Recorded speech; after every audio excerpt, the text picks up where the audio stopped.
ठंडा नहीं पीना है, गर्म ही पियो। फेंकना है, तबीयत खराब हो जाएगी।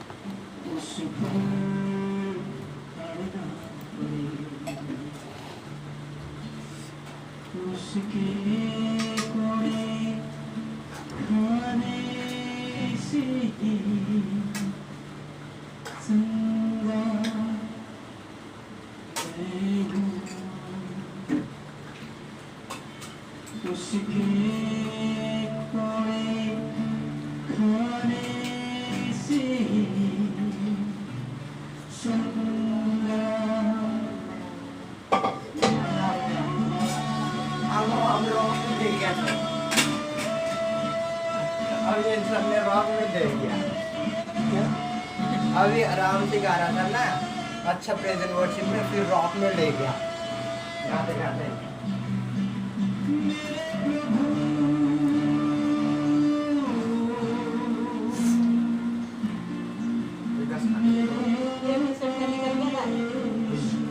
वो नहीं निकला बस। गर्म पानी में डाला, गर्म पानी में भिगाया फिर मैंने।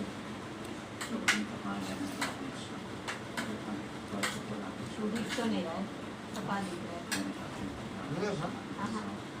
धूप में दिखता है बस, येलो कलर थोड़ा सा इससे तो ज़्यादा दिखता, अभी अंधेरा है ना यहाँ पे, धूप में थोड़ा येलो दिखता।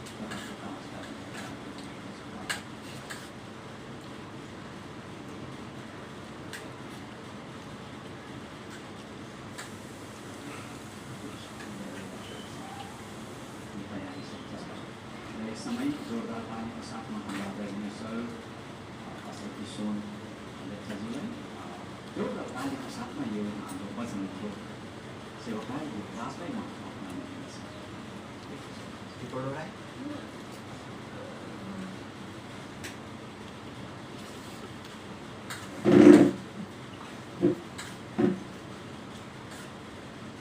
मम्मी बोतल में ऐसे पूरा मूछने क्यों नहीं देते थे? देखो गंदा सा दिखता है ना, उस वजह से एक साइड से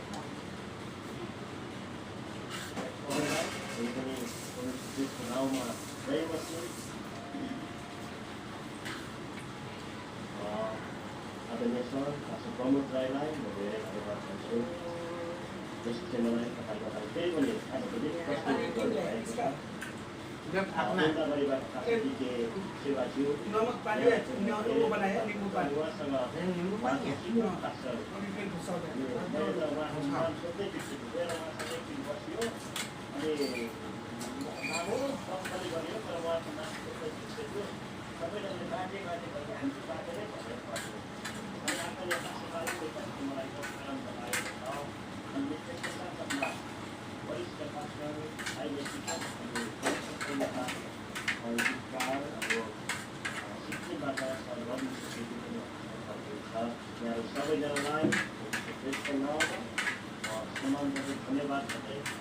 अच्छा जिसको प्रचार देना है वो वहाँ बोल के भेजना पड़ता है क्या? जैसे आपको देना होगा तो आप भी बोल के भेज सकते हो या फिर सिर्फ रेवरेंड ही सिर्फ दे सकते हैं रेवरेंड डॉक्टर टीचर है ना ये लोग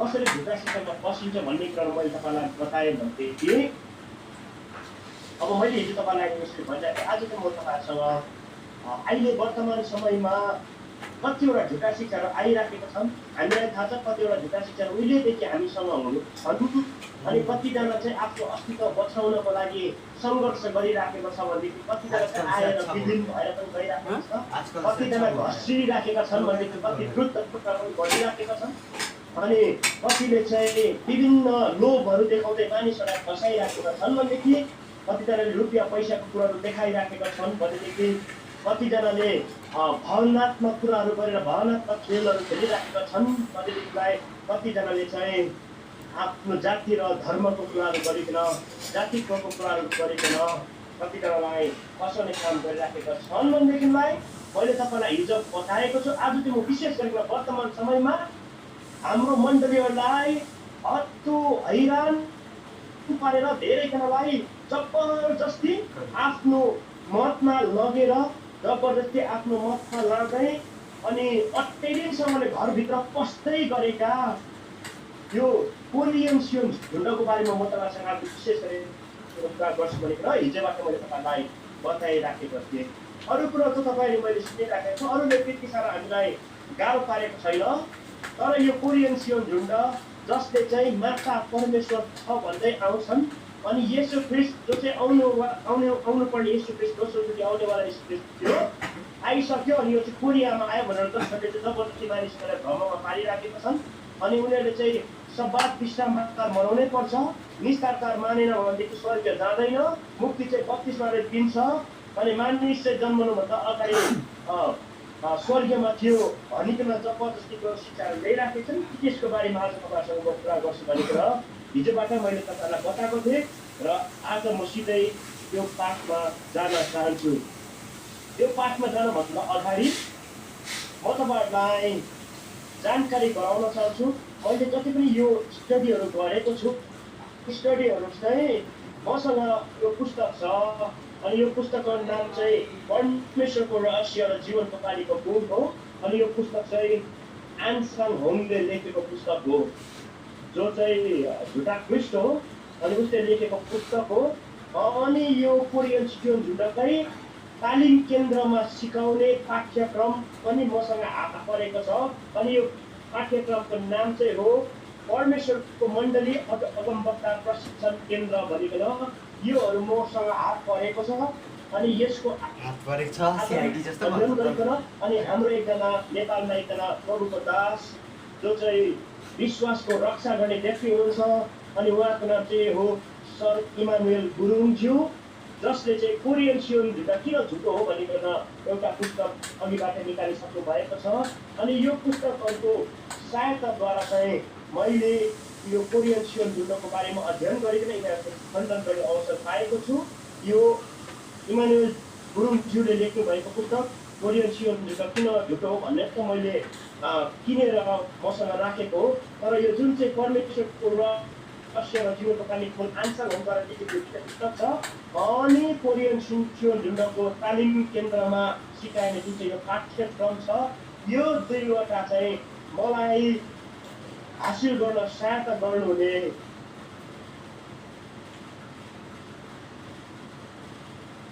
द्वितीय सेवाजी हुनुहुन्छ। यहाँलाई म हृदयबाट धन्यवाद भन्छु। मेरो अध्ययनमा मेरो शिक्षामा उहाँले ठुलो सेवा पुर्याउनु भएको छ। मुख्य हतियारै उहाँले दिनुभएको छ। यति बेला म तपाईँलाई बिन्ती गर्छु, मेरो तर्फबाट उहाँलाई ताली बजाएर धन्यवाद भनिदिनुहोस् भनिकन यति बेला उहाँको लागि हामी ताली बजाउँछौँ।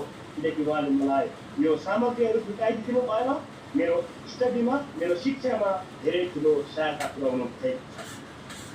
त अब म ढिलो नगरिकन 1.5 घन्टा मसँग समय छ अनि 1.5 घन्टामा म ढिलो नगरिकन अब म तपाईँलाई हिजो मैले भनेअनुसार कोरियन सियोको झुन्ड के हो, उनीहरूले मानेको ईश्वर कसरी चाहिँ उनीहरूले ईश्वर भन्दैछ त्यसको बारेमा म तपाईँलाई बताउँछु, खण्डन गर्छु अनि उनीहरूले ल्याउँदै गएको शिक्षाको बारेमा पनि म तपाईँहरूसँग खण्डन गर्छु।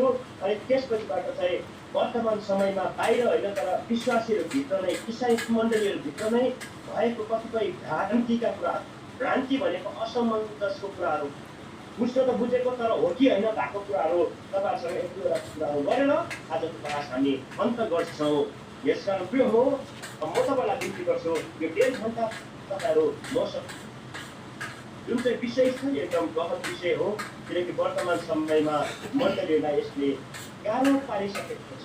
हामी गाउँ बस्तीको मण्डलीहरूमा त्यति साह्रो नपसे पनि सहर बजारको मण्डलीमा धेरै गाह्रो भइसकेको छ अनि ठुलो मण्डलीहरूलाई पनि यसले घात पुर्याइसकेको कारणले गर्दा यो एकदमै जरुरी विषय पनि बनेर गएको छ।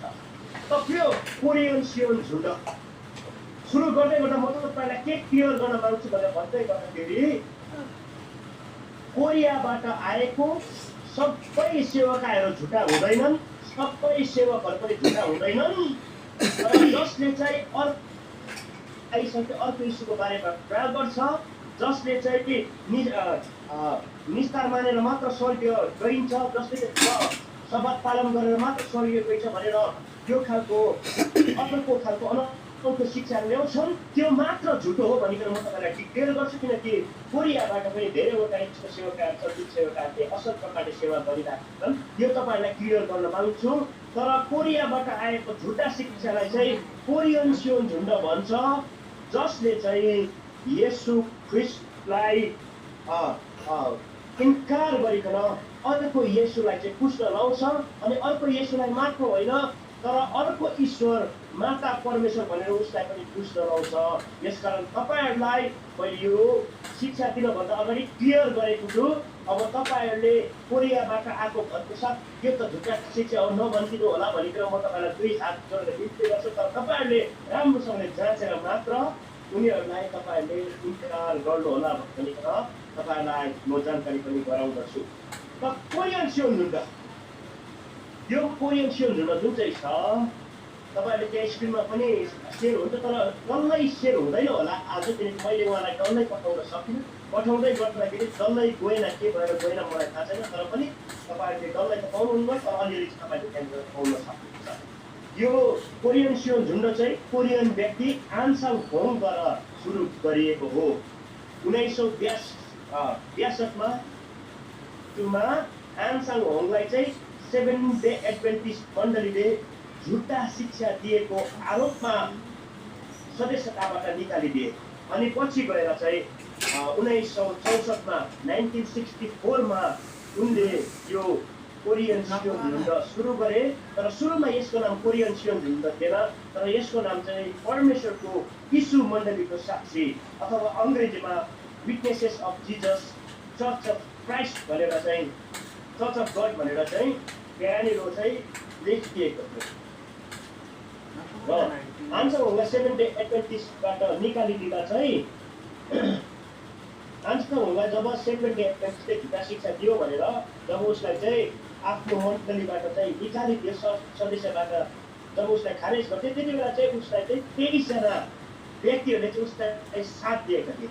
आन्साङ होङलाई त्यहाँबाट निकालेर पठाउँदै गर्दा 23 जना व्यक्तिहरू सँगसँगै निकेर आएको थिए अनि यसैको फलस्वरूप उनीहरूले साथ दिएको कारणले गर्दाखेरि चाहिँ यो झुन्ड चाहिँ अस्तित्वमा आए। तर पनि यो झुन्डमा पनि अझै के गडबडी भइबस्यो अनि गडबडी भइबस्दाखेरि चाहिँ फेरि त्यो परमेश्वरको यीशु मण्डलीको साक्षी भन्ने जुन चाहिँ सुरु गरिएको थियो त्यो चाहिँ फेरि 2 भागमा विभाजन हुन पुग्यो। अनि 2 भागमा विभाजन हुँदै गर्दा एउटा भागलाई चाहिँ आनसाङ होङको श्रीमती र उसको 3 जना छोराहरू मिलेर अगाडि बढाउन थाल्यो। अनि अर्को ग्रुपलाई चाहिँ अर्को झुटालाई चाहिँ छाङगिल्जा भन्ने एउटा लेडी अनि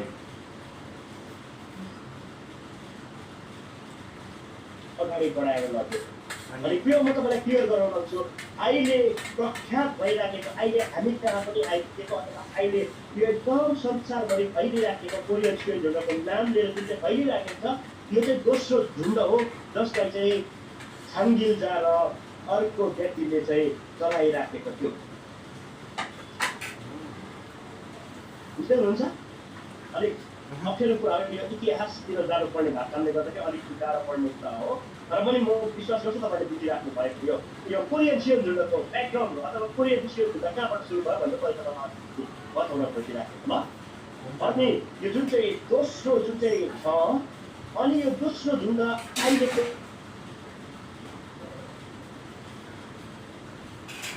जुन चाहिँ झुन्ड छ त्योबाट 2 भाग भयो। अनि 2 भाग हुँदै गर्दाखेरि चाहिँ एउटा चाहिँ आनसाङ होङको श्रीमती र उसको 3 जना छोराले चलायो। अनि अर्को झुन्ड चाहिँ छाङगिल्जा र अर्को 1 जना व्यक्ति मिलेर चलाए। अनि अहिले प्रख्यात भइरहेको चाहिँ यो छाङगिल्जाले चलाएको जुन चाहिँ झुन्ड छ, छाङगिल्जा र अर्को एउटा व्यक्ति मिलेर चलाइराखेको जुन चाहिँ झुन्ड छ, यो 2टा झुन्ड चाहिँ अहिले चाहिँ प्रख्यात भइराखेको। अनि यो जुन चाहिँ छाङगिल्जाले चलाइराखेको अहिले कोरियन स्क्वेयर झुन्ड भनेर तपाईँले मैले चिनिराखेका छौँ, यो झुन्डको अवधारणा चाहिँ कस्तो छ भनेर भन्दै गर्दा उनीहरूको शिक्षा अथवा उनीहरूको विचार चाहिँ के छ भनेर भन्दै गर्दाखेरि चाहिँ आनसाङ होङ आउनेवाला येशू हो, ख्रिस्ट आनसाङ होङ भन्नुपर्छ। सुनिराख्नुहोस् है, आनसाङ होङ चाहिँ आउनेवाला यीशु हो जो चाहिँ कोरियामा आइसक्यो, यस कारणले गर्दा ख्रिस्ट आनसाङ होङ भन्नुपर्छ अरे। अनि अर्को अवधारणा चाहिँ के छ भन्दाखेरि छाङगिल्जा जुन चाहिँ छ, छाङगिल्जालाई चाहिँ माता परमेश्वर अथवा परमेश्वरको स्त्रीको रूपमा मान्नुपर्छ अथवा उसलाई चाहिँ स्वर्गीय माता भनिदिनुपर्छ भनिकन उनीहरूले भन्ने गर्दछन्। अनि जब आनसाङ होङलाई चाहिँ प्रभु यीशु ख्रिस्टको दोस्रो आगमनको रूपमा मानिलियो अनि छाङगिल्जालाई चाहिँ उमाको पत्नी अथवा माता परमेश्वर रूपमा मानिलियो, त्यहाँदेखि अझै यो झुन्डमा गडबडी हुँदै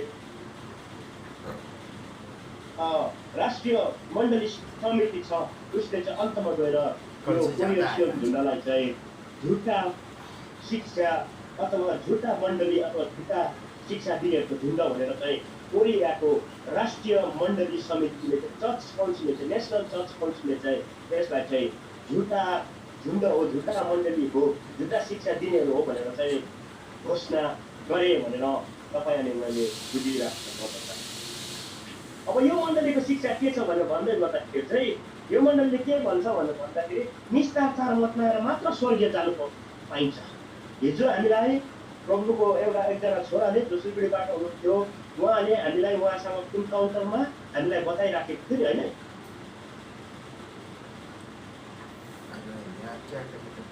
अनि अर्को चाहिँ विश्रामबार पालन गरेन भनेदेखि तिमीहरू स्वर्गीय पस्दैनौ, अथवा आइतबार सेवा गर्नु हुँदैन, शनिबार मात्र सेवा गर्नुपर्छ, अनि शनिबार सेवा गरेर मात्र स्वर्गीय जान्छ भनेर भन्छ। एकछिन म तपाईँसँग यो डिटेलमा आउँछु, तर अहिले मैले तपाईँलाई उनीहरूले के शिक्षा दिन्छ भनेर बताइराखेको।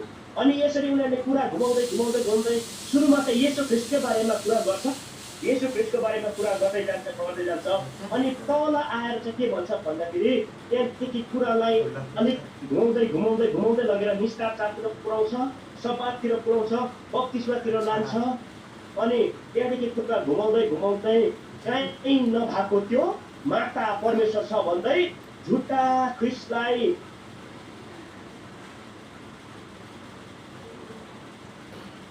पार्न खोजिराखेका छन्। तर त्यो बताउने एउटा कुरा के बताउँ भन्दाखेरि यिनीहरूको शिक्षामा चाहिँ के छैन भनेर भन्दा यिनीहरूको शिक्षामा एकत्व छैन।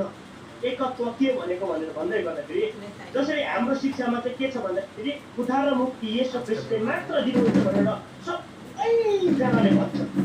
हामी सबैजनाले त्यसै भन्छौँ होइन, बाइबल बोकेर हामी जहाँ सातो शिक्षा थियो त हामी सबैले त्यसबाट उदाहरण चाहिँ येशू ख्रीष्टमा छ भनेर भन्छौँ। तर उनीहरूको चाहिँ शिक्षामा एकता कसरी छैन भन्दाखेरि घरि उनीहरू भन्छन् निस्तार चाडले स्वर्ग लान्छ, घरि विश्रामबार पालन गरेर स्वर्ग पुग्छौँ भन्छ, घरि कतै नभएको माछाले स्वर्ग लान्छ भन्छ, घरि कतै नभएको आन्साङ होङले मात्र स्वर्ग लानु सक्छ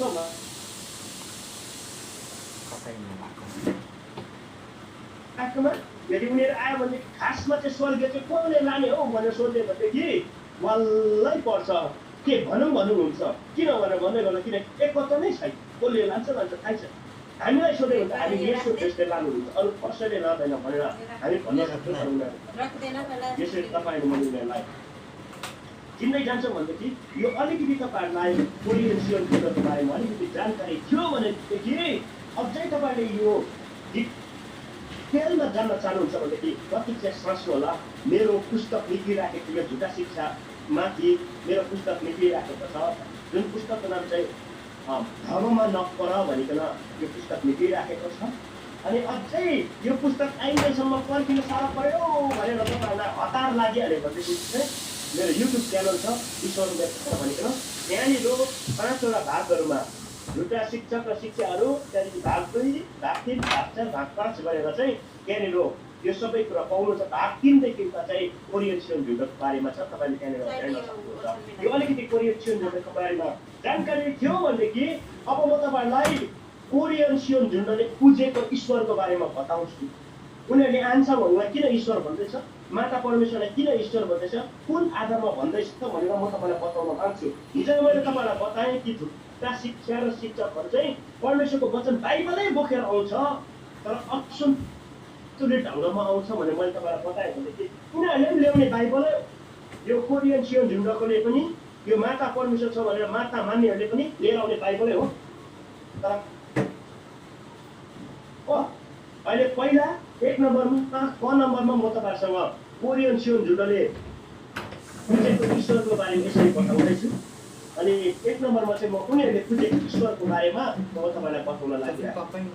ठिकै छ, सायद यो स्क्रिन सेयर नगरे पनि हुन्छ ल, यो स्क्रिन सेयर नगरे हुन्छ ल। यहाँ मैले आउटलाइन मात्रै दिएको छु, तर डिटेलमा चाहिँ मैले यहाँ आज मैले डिटेलमा नै जान्ने इच्छा गरेको कारणले गर्दा यो स्क्रिन सेयर सायद नगरे पनि हुन्छ। 1 नम्बरमा उनीहरूले पुजेको ईश्वरलाई, 1 नम्बरमा आन्साङ होङ हो। कोरियन सियोन झुन्डको भनाइअनुसार आउनेवाला यीशुले थाहाइसकेको छ यो आन्साङ होङ हो। उनीहरूको विश्वासको आधार सुन्नुहोस् है, उनीहरूको विश्वासको आधार चाहिँ बाइबलको केही पदहरू, सबै होइन बाइबल डल्लै होइन, बाइबल केही पदहरू अनि आन्साङ होङद्वारा लिखित पुस्तक हो। तपाईँले मेरो हातमा देखिराख्नु भएको छ, आन्साङ होङद्वारा लेखिएको पुस्तक हो। अनि उनीहरूको आफ्नै अर्थमा तयार पारिएको उनीहरूको प्रशिक्षणको यो जुन चाहिँ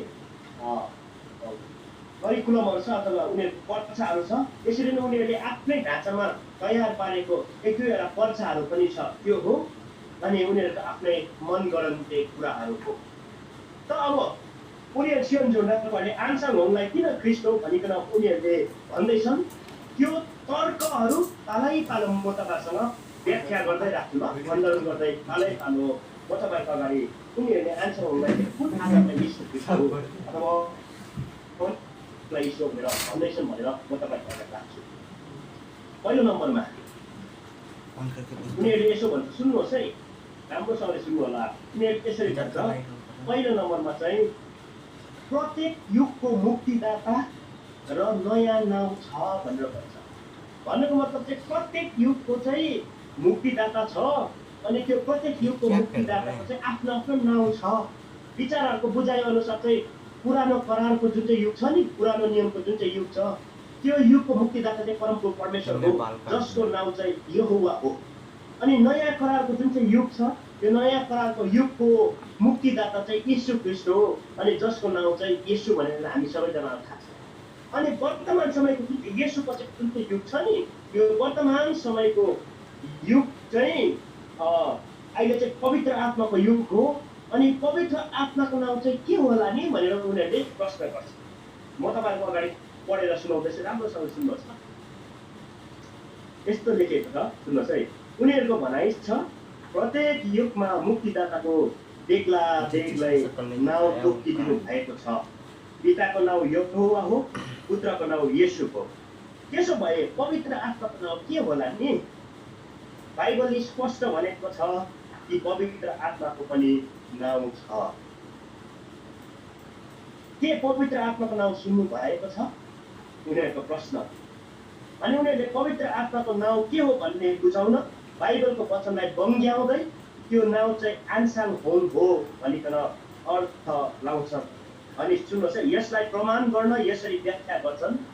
मत्तीको सुसमाचार त्यसको 13 अध्यायको 34 अनि 35 पद अनुसार परमेश्वर दृष्टान्तमा बोल्नु भएर संसारको उत्पत्तिदेखि लुकाइराखेको कुरा जाहेर गर्नुभयो।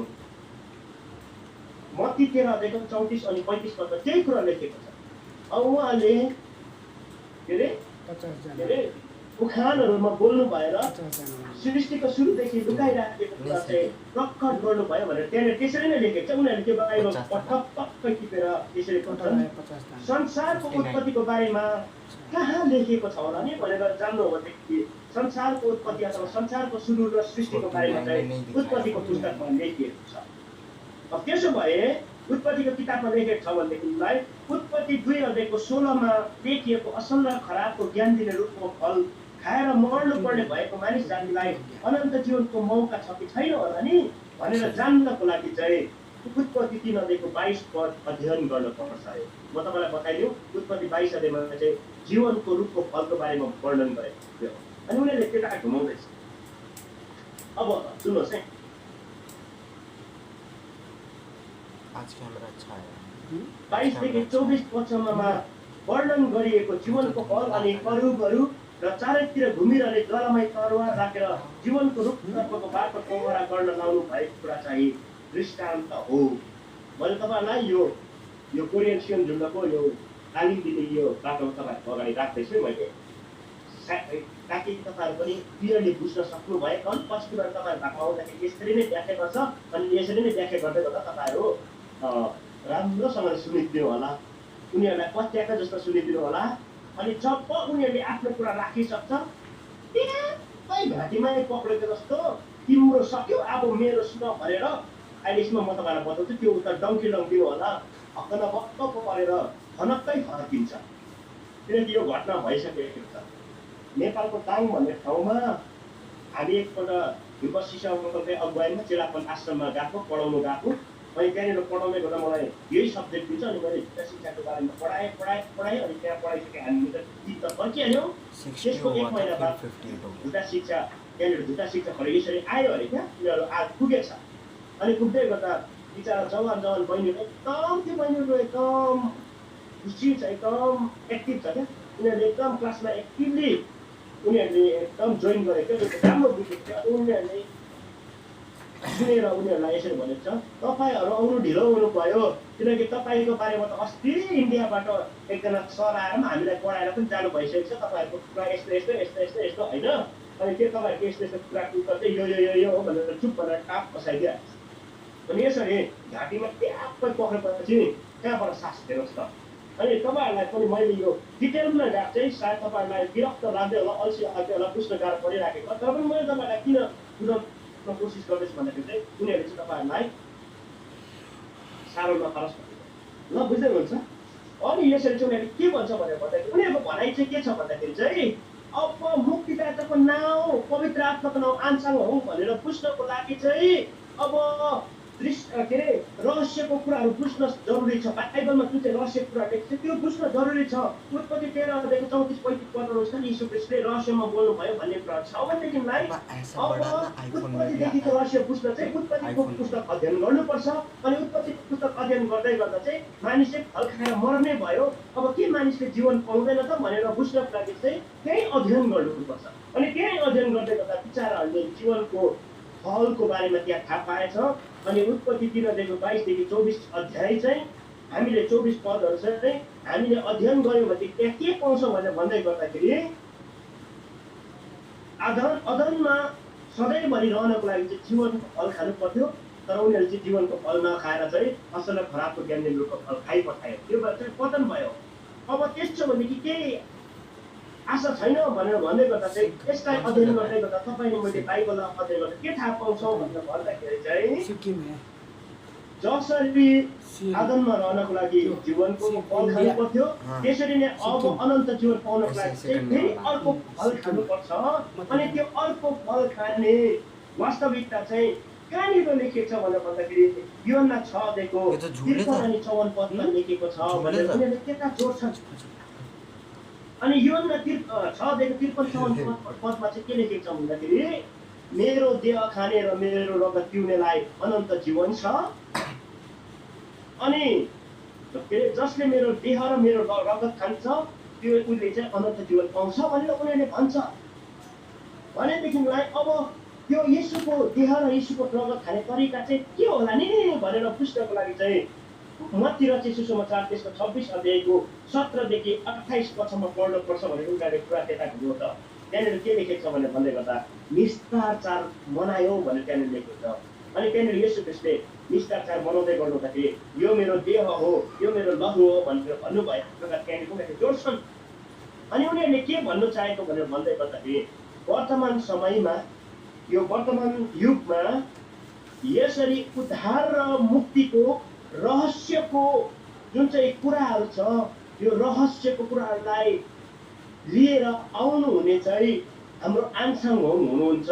त्यसै कारण वर्तमान समयको मुक्तिदाता जो पवित्र आत्मा हुनुहुन्छ त्यो पवित्र आत्माको नाम चाहिँ आन्साङ होम हो भनेर भन्न खोजेको।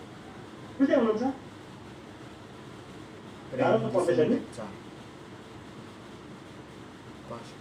बुझ्नुभयो होला?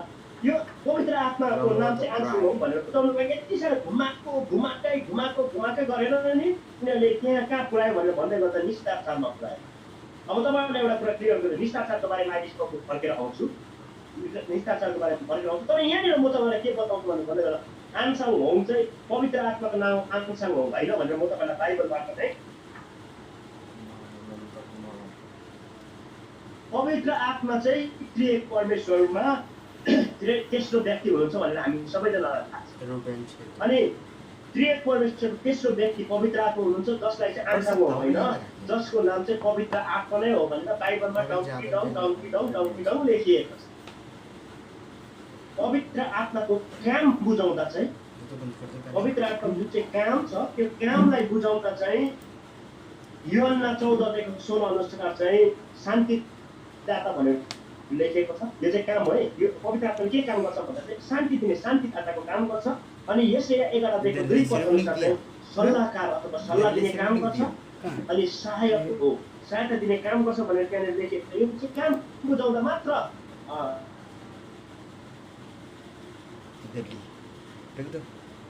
चाहिँ पवित्र आत्माको नामको बारेमा नामको कुरा आउँछ। त्यहाँनिर चाहिँ पवित्र आत्मा भनेर लेखेकै छ। कुनै कुनै ठाउँमा पवित्र आत्मा बुझाउन अरू नाउँहरू चलाउन त चलाएको छ तर अरू नाउँहरू चलाउँदै गर्दा अन्तमा चाहिँ आत्मा चाहिँ आफै छ। उदाहरणको लागि पवित्र आत्मालाई कोही बेला हामीले शान्तिको आत्मा भन्छौँ होइन, अनन्तको आत्मा भन्छौँ, असल आत्मा भन्छौँ, ज्ञानको आत्मा भन्छौँ, प्रकाशको आत्मा भन्छौँ इत्यादि इत्यादि भन्छौँ। तर नाम बुझाउँदाखेरि अन्तमा आत्मा आत्मा भन्ने कुरा आफै छ। भन्नुको मतलब आन्साङ होमको ठाउँै रहेन। त्यहाँ आन्साङ होमको ठाउँ छैन त्यहाँ। किन भन्दाखेरि पवित्र आत्माको पवित्र आत्मा नै हो। त्यहाँदेखिको त अरू नामै छैन। काम बुझाउन मात्र घरिघरि सल्लाहकार भनेर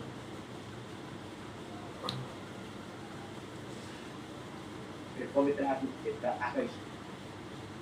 अर्को कुरा के हो भनेर भन्दै गर्दाखेरि तपाईँले मलाई थाहा छ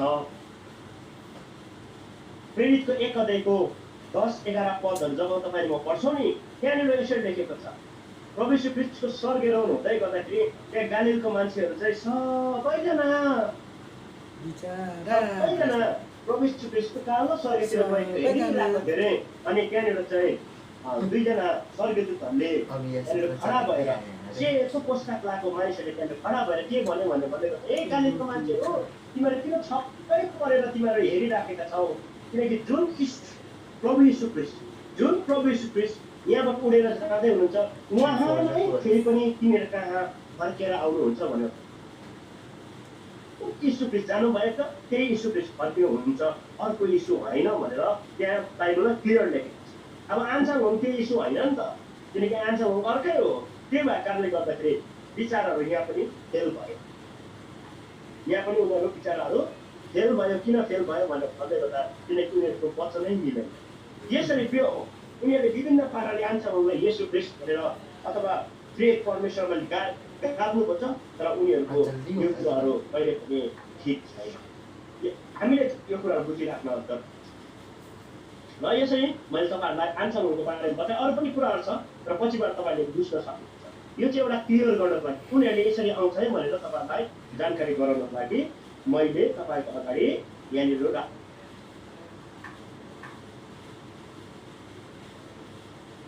आएर यसरी झुकाउँदैछ। आन्साङ होङ मात्र होइन, अझै पनि आउँछ भनेर बाइबलले लेखेको छ, अनि अझै पनि आउँछ। किन आउँछ भनेर भन्दै गर्दाखेरि किनकि बाइबल पुरा आउनुपर्छ, अझै आउँछ, कति आए पनि अझै आउँछ। तर तपाईँ अनि म यो खालको झुटा ख्रीष्टहरूदेखि बाँच्नु हुँदाखेरि तपाईँहरूको येशू ख्रीष्टको दोस्रो आगमनबारे जान्न जरुरी। अनि म आज तपाईँलाई येशू ख्रीष्टको दोस्रो आगमनबारे बताउन खोजिराखेको कुरा त होइन, तर पनि मैले तपाईँलाई के इन्फर्मेसन दिनु खोजेँ भन्दाखेरि येशू ख्रीष्टको दोस्रो आगमनबारे क्लियर भइराखेको चाहिँ राम्रो। अनि बाइबलले सिधा भनेको छ कि येशू ख्रीष्ट चाहिँ संसारको कुनै पनि ठाउँमा होइन, तर आकाशमा बादलमा आउनुहुन्छ भनेर पहिलो थिस्सलुनिके त्यसको 4 देखि 16 17 क्लियर गर्छ। पहिलो थिस्सलुनिके त्यसको 4 देखि 16 17 तपाईले पढ्छ। यहाँ यसरी लेख्छ, म तपाईहरुको अगाडि पाठ गर्छु।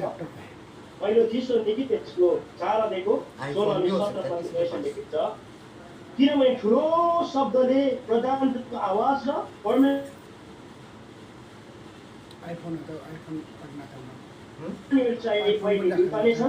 तब हामी जिउँदा र बाँचिरहेकाहरू पनि प्रभुलाई आकाशमा भेट्नलाई तिनीहरूका साथसाथै बादलमा भेट्न लगिनेछौँ र यसरी हामी सधैँ प्रभुकै साथमा रहनेछौँ।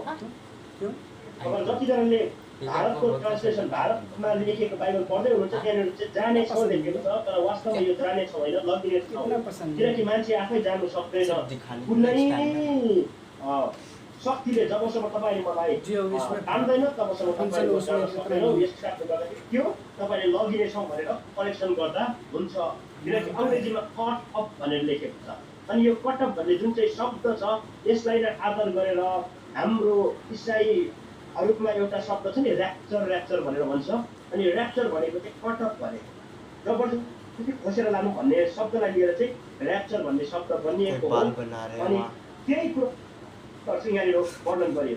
भनेको मतलब प्रभु यीशु ख्रीष्ट संसारको कुनै पनि ठाउँमा आउँदैन, तर प्रभु यीशु ख्रीष्ट चाहिँ आकाशमा बादलमा ख्रीष्टलाई पछ्याएर झुट्टा शिक्षामा नपरिकन येशूलाई मनपर्ने जीवन जतिजनाले बिताइरहेको छ उनीहरूलाई चाहिँ प्रभु यीशु ख्रीष्टले स्वर्गमा आफै लानुहुन्छ। हामी आफै जानु पर्दैन, आफै लानुहुन्छ।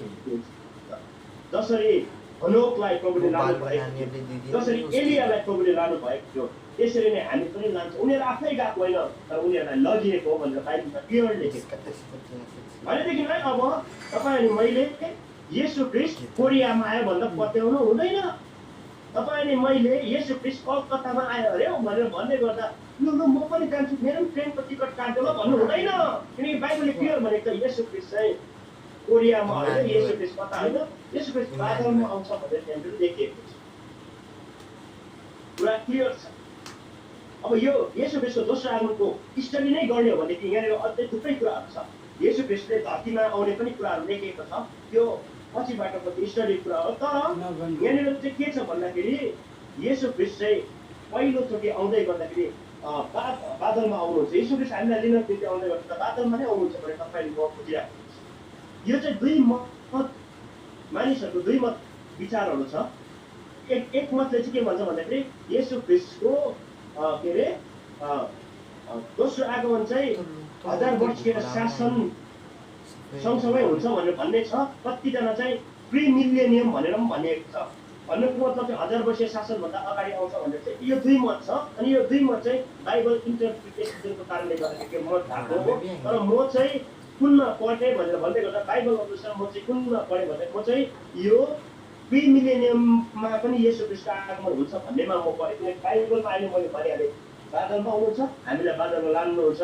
अनि पछिबाट येशू ख्रीष्ट बादलमा लगिसकेपछि यहाँनिर चाहिँ 7 वर्षको महासङ्घर्षकाल हुन्छ भनिकन हामीलाई थाहा छ। अनि 7 वर्षको महासङ्घर्षकाल पछि चाहिँ येशू ख्रीष्ट फेरि हामी सबैजनासँग धरतीमा नै आउनुहुन्छ, 1000 वर्ष शासन गर्नुहुन्छ भनेर प्रकाशित वाक्यको 19 अध्याय 20 अध्यायको टेक्निकल क्लियर लेखेको कारणले गर्दाखेरि मैले तपाईँहरूलाई के बताउँदैछु भन्दाखेरि येशू ख्रीष्टको आगमन चाहिँ येशू ख्रीष्ट कुनै ठाउँमा आयो भन्दैमा नपत्याउनुहोस् भनिकन म तपाईँलाई बिन्ती गर्छु। भोलि पर्सि तपाईँहरू पत्याउनु भएर येशू ख्रीष्ट भेट्न जानुभयो अरे, अनि भोलि पर्सि माथि प्रभुले सोध्छ तँ किन झुक्किएर गएको भनेर भन्दै गर्दा तपाईँहरू के भन्नुहुन्छ आफै सोच्दै गर्नुपर्छ। यदि जाइहाल्नु भयो भनेदेखि चाहिँ किनकि मैले क्लियरली भनिदिएको छु तपाईँहरूलाई येशू ख्रीष्ट चाहिँ कुनै ठाउँमा आउँदैन, बादलमा आउँछ भनेर मैले क्लियरली भनिदिएको छु। होइन प्रभु मलाई त कसले भनेन भनेर यदि तपाईँले त्यति बेला भन्नुभयो भने मलाई त प्रभुले सोध्छ भनिनास् भनेर सोध्नुहुन्छ। म त भन्छु प्रभु मैले त भनेको जुममा कराई भनेको। त्यति बेला तपाईँले भन्नु होला होइन प्रभु मलाई भनेन। बाइबलमा लेखेको छ जब मान्छे चाहिँ गवाई दिनु, जब मान्छे चाहिँ असफल हुन्छ, फेल हुन्छ, चुप हुन्छ नि धुलो र झुलोहरूले चाहिँ त्यति बेला बोल्छ भनेर भनिएको छ। म सिमेन्टले बनाएको घरमा बसिराखेको छु कि भोलि पर्सि यो गुङ गरेर धुलो गुङ हुँदै गयो त्यो धुलोले क्या त्यति बेला भन्यो भनेर त्यति बेला धुलोले गवाई दिन्छ। मैले तपाईँहरूलाई दोस्याउनु खोजेको होइन, मैले तपाईँलाई के पनि भन्नु खोजेको त यति चाहिँ क्लियर गर्न खोजेको येशू ख्रीष्ट कुनै ठाउँमा भनेर चाहिँ हामीले पत्याउनु ट्याक्कै नै हुँदैन। अनि कोरियन सियनहरूको शिक्षा चाहिँ के छ भन्दाखेरि आउनेवाला यीशु आइसक्यो, कहाँ आयो भन्दा कोरिया। हाम्रो दानियल राज गराइले ज्यूले झन्डै देखो भनेर भन्नुहुन्छ। अनि धन्न उहाँ त राम्रो शिक्षामा पढ्नु भएको छ, उहाँ त राम्रो पास्टर गुरुबाहरूको शिक्षामा पढ्नु भएर उहाँ त्यतिको सुन्दर नै हुनुहुँदो रहेछ, उहाँ त्यतिको नम्र नै हुनुहुँदो रहेछ। म भएदेखि त झन्डै होइन, म भएदेखि 2टा जस्तो दाँत झारिसक्छ।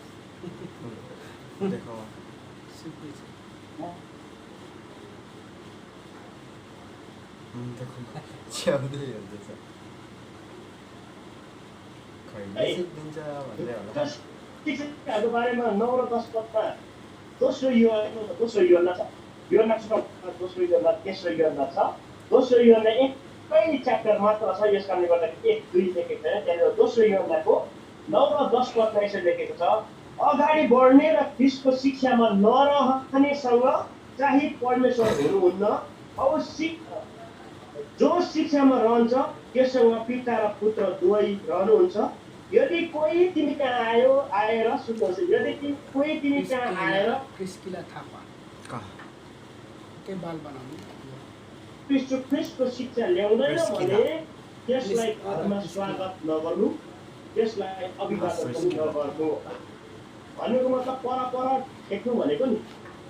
अब यो कोरियन सियनहरू कस्तो हुन्छ भनेर भन्दै गर्दाखेरि कस्तो हुन्छ भनेर भन्दै गर्दा जबरजस्ती बस्छ नि त होइन। दानियल राज पढाइदिन्छु तपाईँसँग आउँदै गर्दाखेरि जबरजस्ती आएको हो नि त, जबरजस्ती गरेको यस्तो हुन्छ। अनि जबरजस्ती गर्नेलाई त अब आफूले पनि जबरजस्ती गर्नु पऱ्यो नि त, अभिवादन नगर भने जाऊ भन्नु पऱ्यो, मानेन भनेदेखि त गर्नु पऱ्यो नि त। दार्जिलिङमा हाम्रो एकजना एल्डर बाबु उहाँको साडीलाई जबरजस्ती गऱ्यो अरे। अनि त्यो बिचरा एल्डर बाबुले के गर्नुभयो भन्दाखेरि आफू चाहिँ गएन उहाँले डन्ठा निकाल्दा मात्र गयो अरे। सिलगढीमै शास्त्रीय नगरमा हाम्रो एउटा चर्च छ, त्यहाँनिर पनि डन्ठै देखाएर खेद्नु पऱ्यो अरे भनेर भन्दैछ। यति साह्रो जबरजस्ती। मैले तपाईँलाई के बताउँदैछु भने भन्दै गर्दाखेरि चाहिँ कोरियन सियनहरूले यसरी प्रभु यीशु ख्रीष्टको नाउँमा यसरी विभिन्न शिक्षा ल्याउँदै आउँछ र तपाईँले मैले पत्याउनुहुन्न। किनकि हामीले थाहा पायो येशू ख्रीष्ट धरतीमा आउनुहुन्न, येशू ख्रीष्ट चाहिँ बादलमा आउनुहुन्छ, धरतीमा पनि आउनुहुन्छ तर त्यो पछिको कुरा आउनु। तर पहिला चाहिँ येशू ख्रीष्ट बादलमा आउनुहुन्छ अनि हामीलाई त्यहाँ यो कुरा क्लियर भएको चाहिँ अब आन्सरहरूले ठाउँ पाउँदैन। तपाईँले मेरो जीवनमा आन्सरहरूले ट्याक्कै पाउँदैन। अर्को कुरा चाहिँ के भन्छ भनेर भन्दै गर्दाखेरि उनीहरूले माता परमेश्वर पुज्छ फेरि यो कहीँ नभएको माता।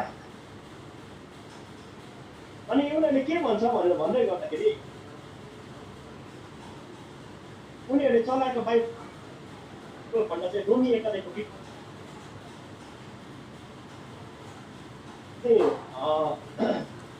उत्पत्ति 1 अध्यायको 26 पद हो जो उनीहरूले बुझ्छ। म तपाईँलाई अगाडि पढेर सुनाउँछु ल, यो उनीहरूको पढेर सुनाउँछु, तपाईँले क्लियरली सुन्नुहोस् है। कोरियन सियोन ढुङ्गाले विश्वास गरेको छौँ, उनीहरूको भनाइअनुसार चाहिँ के छ भने भन्दै गर्दाखेरि परमेश्वरले हामीलाई जान पाउने बहुमूल्य प्रतिज्ञा दिनुभएको छ। त्यसैले बाइबलमा हामीलाई प्रतिज्ञाको सन्तान भनेको छ। गलाती 4:28 परमेश्वरले दिनुभएको प्रतिज्ञा पहिलो यूहन्ना 2:25 अनुसार अनन्त जीवन हो। यो अनन्त जीवन कस्तो माध्यमबाट दिनुहुन्छ भन्दा चाहिँ माताद्वारा दिनुहुन्छ। 4:11 अनुसार सबै कुरा तपाईँकै इच्छा बमोजिम अस्तित्वमा आए र तिनको सृष्टि भयो। सबै कुरा मध्ये आमाको अस्तित्व खडा गराउनुमा के अर्थ होला भनेर हेर्दै गर्दाखेरि हाम्रो शारीरिक जीवन चाहिँ शारीरिक आमाले दिने अरे, अनि अनन्त जीवन चाहिँ आत्मिक आमाले दिनुहुन्छ भनेर उनीहरूले भन्छन्। अनि आमाको अस्तित्वबारे उनीहरूले कुरा गर्दै गर्दा रोमी 1:20 पदमा भन्छन्। त्यहाँनिर के लेखेको छ भन्दाखेरि किनकि उहाँको अदृश्य गुण अर्थात् उहाँको अनन्त शक्ति र ईश्वरीय स्वभाव संसारको सृष्टिदेखि नै बनिएको कुराहरूबाट उहाँको कामद्वारा बुझ्न सकिने र छर्लङ्गै देखिने भएको छ र यिनीहरूलाई कुनै बहाना छैन। यहाँनिर के लेखेको छ भने उनीहरूले रोमी 1:20 पद मात्रै टपक्क टिपेको छ। हिजो मैले बताइहालेको छु झुटा शिक्षाको हतियार चाहिँ बाइबल त बाइबल हो, तर बाइबलको असन्तुलित एक-एकवटा पदहरू हो। अनि उनीहरूले रोमी 1:20 पद मात्र टपक्क टिपेको छ। अनि टपक्क टिपेर के भन्छ भन्दाखेरि चाहिँ परमेश्वरको अदृश्य गुण, परमेश्वर कस्तो हुनुहुन्छ भनेर परमेश्वरको जुन चाहिँ अदृश्य गुण अनि के अरे उहाँको अदृश्य गुण, ईश्वरीय स्वभाव र उहाँको अनन्त शक्ति चाहिँ सृष्टिको सुरुदेखि नै बनिएको कुराबाट छर्लङ्गै देखिने भएको छ भनेर उनीहरूले भन्छ। अनि मतलब चाहिँ अब सृष्टिलाई जब तपाईँले म विचार गर्छौँ नि परमेश्वर कस्तो हुन्छ भने हामीले थाहा पाउँछौँ भनेर उनीहरूले भन्ने गर्छ। अनि परमेश्वर कस्तो हुनुहुन्छ भन्दा सृष्टिमा जब तपाईँले म अध्ययन गर्छ भने उनीहरूले उत्पत्ति 1:26 पदमा लाग्छन्। जहाँनिर के लेखेको छ भन्दाखेरि परमेश्वरले भन्नुभयो मानिसलाई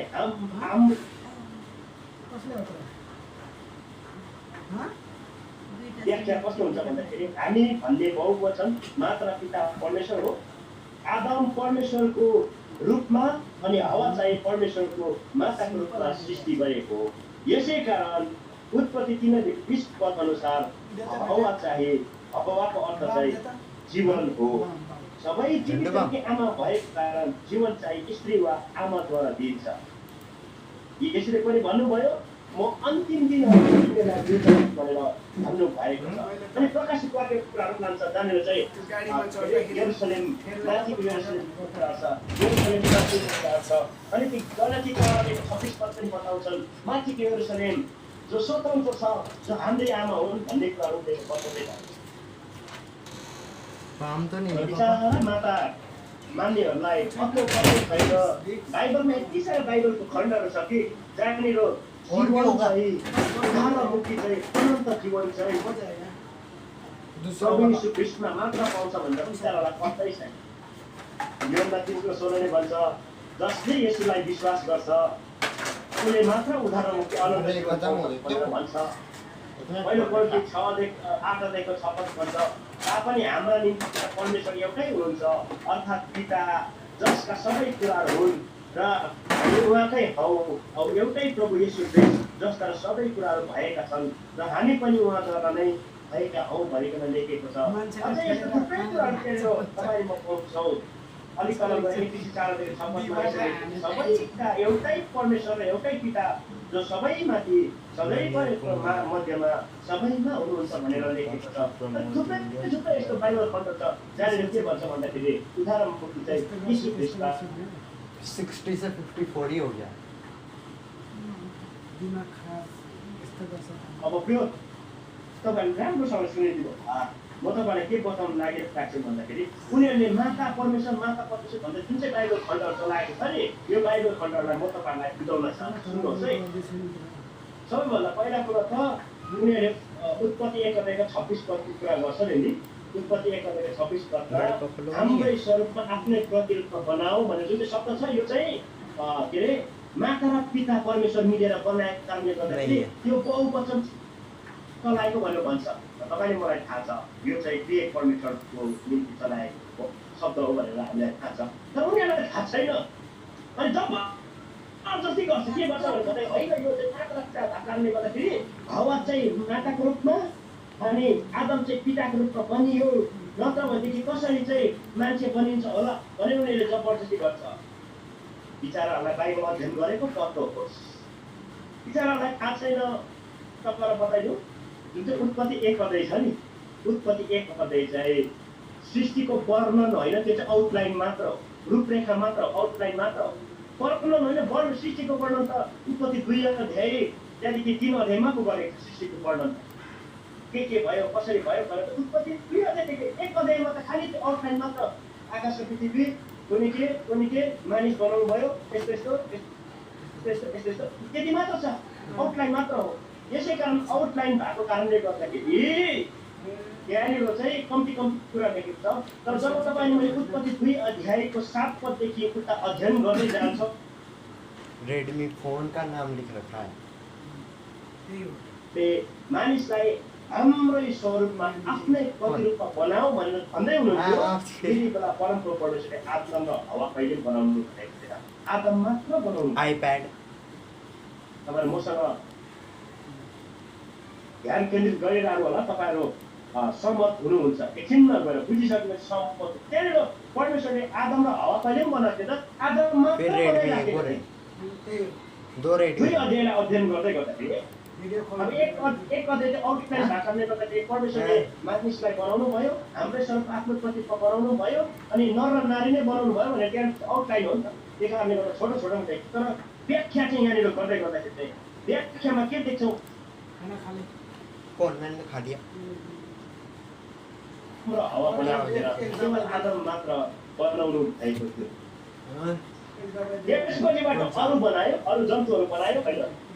सुन्नुहोस् है, उत्पत्ति 2 अध्यायको व्याख्या। पैरासिटामोल परमेश्वरले आदमलाई बनाउनु भयो, मानिस बनाउनु भयो, आदमलाई बनाउनु भयो, त्यसपछि अरू जीव जन्तुहरू बनाउनु भयो। अनि परमेश्वरले हेर्नु भयो, आदमलाई भन्नुभयो यो नाम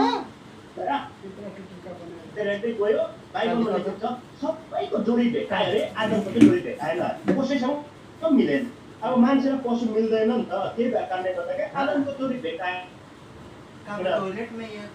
जब आदमको जोडी भेटाएन, अन्तमा गएर प्रभुले भन्नुभयो यसलाई पनि म एउटा सुहाउने सहयोगी बन्नु।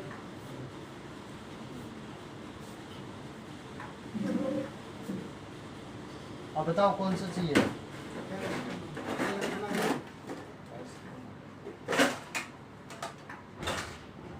अध्ययनै गरिरहेको त्यही छैन। यहाँ हाम्रो देख्यो भनेर कुद्यो, बिचरा यहाँनिर गाह्रो पर्दैछ। मैले अहिलेसम्म भेटेको छुइनँ निदा ठुलो भएको मान्छु, परमेश्वरले ठुलो अनुभव गर्नु भएको भनेर मान्छु। किनकि उहाँले त भेट्नु भनेर टाका भरिसकिन र पनि अहिलेसम्म भेटेको थिएँ। हाम्रो ब्रान्च चर्चमा एउटा दाजु केटा लागेको छ, अरू पास्टरहरू जाँदा पुरा न्युको छ अरे, तर म जाँदा टाक कसिहाल्दो रहेछ। गुनासो छ क्या, तर प्रभुले अनुरोध गर्नुहुन्छ एक भेटाउनुहुन्छ बातमा। अनि यहाँनिर के हुँदैछ भने भन्दै गर्दाखेरि हावालाई त पछि बनाएको हो, पछि हाम्रै स्वरूप आफ्नै प्रतिरूपमा भनेर मानिस बनाउनु भएको हो। अनि तपाईँले जब यो राम्रो डिक्सनेरीमा हेर्छौँ नि, राम्रो डिक्सनेरी खोजिरहन्छौँ, अनि मैले चाहिँ यहाँनिर ठुलो डिक्सनेरी राखेको छु। अब म कत्रो किताबको मामाको भन्छु, मेरो सानो खाना बनाइन्छ त्यो किताबको मामाको भन्दा कतिजना भन्यो भने म त डिक्सनेरी राखेको थिएँ। अनि यस्तो डिक्सनेरीमा म चाहिँ एकदम खोज्दै गर्छु कि मानिसको अर्थ के रहेछ भनेर भन्दै गर्दा मानिसको अर्थ चाहिँ नर भनेर लेख नामा कुनै कति हजार चाहिँ बेस छ क्या। अनि राम्रो डिक्सनेरीमा मानिसको अर्थ चाहिँ नर हो। अनि मानिस जुन चाहिँ शब्द छ नि, यो चाहिँ सिङ्गुलर हो, प्लुरल मतलब यो चाहिँ एक वचन हो, बहुवचन कहिले। यदि परमप्रभु परमेश्वरले मानिसलाई हाम्रै स्वरूपमा आफ्नै प्रतिरूपमा बनाऊ भनेर भन्दै गर्दाखेरि मानिसलाई भनिसकेपछि त्यहाँनिर आदम मात्र सृष्टि भएको थियो, हवा सृष्टि भएको थिएन। यदि त्यहाँनिर परमेश्वरले चाहिँ स्त्री र पुरुषको रूपमा बनाउनु भएको हो भनेदेखि माता र पिताको रूपमा बनाउनु भएको भएदेखि त्यहाँनिर प्रभुले यसरी भन्नु पर्थ्यो, हामी मानिसहरूलाई हाम्रै स्वरूपमा आफ्नै प्रतिरूपमा बनाऊ भनेर भन्नुपर्ने हो। तर परमप्रभु परमेश्वरले त्यसो कहिले पनि भन्नु भएन। किन भन्नु भएन भनेर भन्दै गर्दा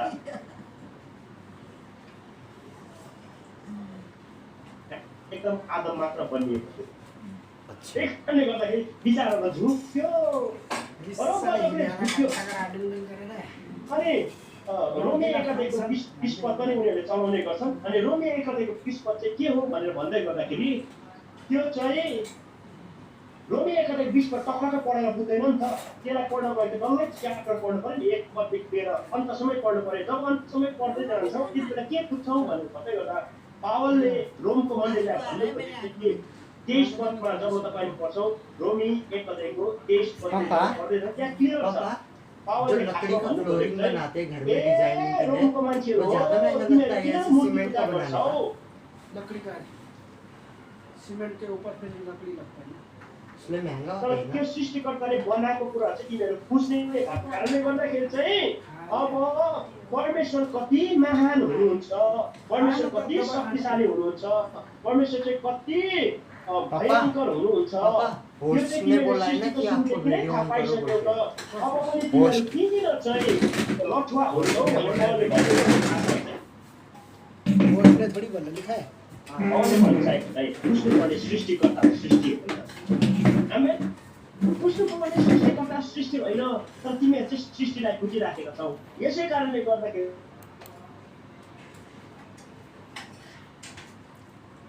चाहिँ आफैलाई प्रकट गर्नु भएको छ। यसकारण तिमीहरूलाई कुनै बहाना छैन। यहाँ बिचरा माता भन्नेहरू के भन्दाखेरि चाहिँ उनीहरूले चाहिँ के देख्यो भनेर भन्दै गर्दा किनकि उहाँ अदृश्य गुण अर्थात् अनन्त शक्ति र ईश्वरीय स्वभाव सृष्टिको सुरुदेखि बनिएको कुराहरूमा छर्लङ्गै देखिने भएको छ भन्ने मात्र पक्रियो।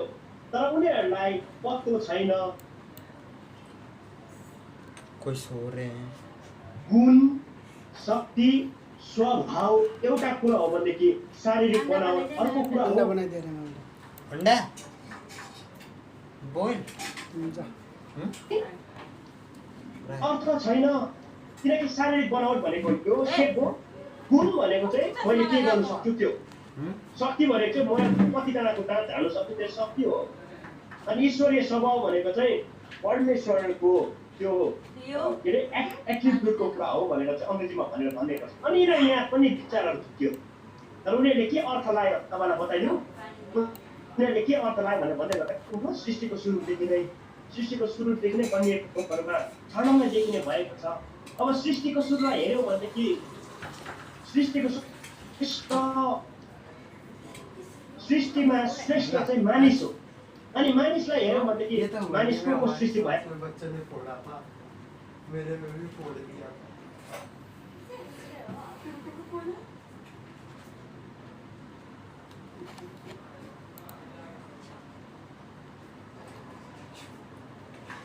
सृष्टि गर्दै गर्दाखेरि डाँगो र छाउरी सृष्टि भएको छ नि।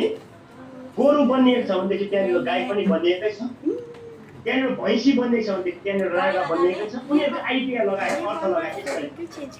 अब यो चाहिँ पशुको हो भनेदेखि पंक्षीमा आयो भने भाले बनिएको छ भने पोथी पनि बनिएकै छ। त्यसरी नै अब रुखपातहरू हेर्दै आयो भनेदेखि रुखपातहरू पनि भालेर पोथी हुँदो रहेछ भनेर मैले थाहा पाएको हो। फलफुलहरू भालेर पोथी हुँदो रहेछ भनेर मैले थाहा पाएको हो। एक दिन मेरो एउटा साथीले मेरो डायरीमा यस्तो लेखिराखेको रहेछ कि घमण्डी मान्छे चाहिँ भाले मेवा जस्तो हो, जो फुल्नु चाहिँ फुल्छ तर फल्दैन भनेर लेखिरहेको छ मेरो डायरीमा। त्यो मलाई नै लेखेको त्यति बेला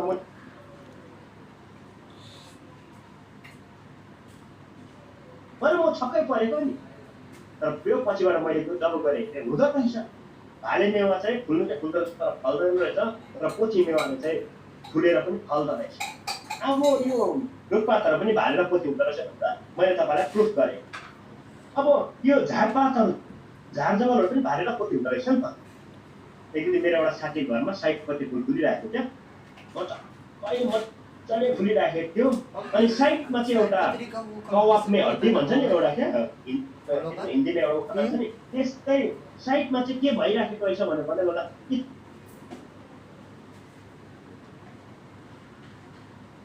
अन्त यस्तो दामी फुलिराखेको बेलामा छेउमा यो चाहिँ यत्रो मैले क्याच्याक्क परेको त्यसले मलाई के भन्छ भनेको लाटा के किन जान्दैनस् त्यो भाले हो भाले त्यही म छक्कै परेँ फुलहरू पनि भाले त पोती हुन्छ अनि माता भन्ने विचार के छ भनेर भन्दै गर्दा जसरी सृष्टि पनि के अरे लोग्नेर स्वास्नी अनि भाले र पोथी डाँगो र छौरी त्यस्तै ईश्वर पनि भाले र पोथी हुँदो रहेछ भनेर उत्पत्ति 1:26 पद फेरि लेखेको भनेर चाहिँ विचारहरूले त्यसरी अर्थ लाउनु खोजेको तर उनीहरूलाई थाहा छैन वास्तवमा बाइबल अध्ययन गर्दै जाँदा कुरा अर्कै हो भनेर उनीहरूलाई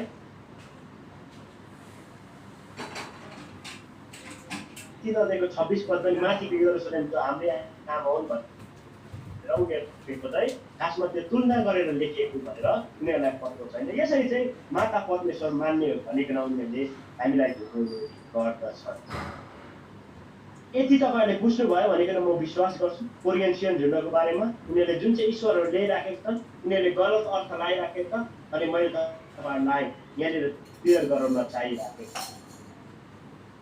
लगभग 1 घन्टा भएको छ हाम्रो क्लास यति बेला म तपाईँहरूलाई केही समयको लागि ब्रेक दिन चाहन्छु 5 मिनट हामी ब्रेक गर्छौँ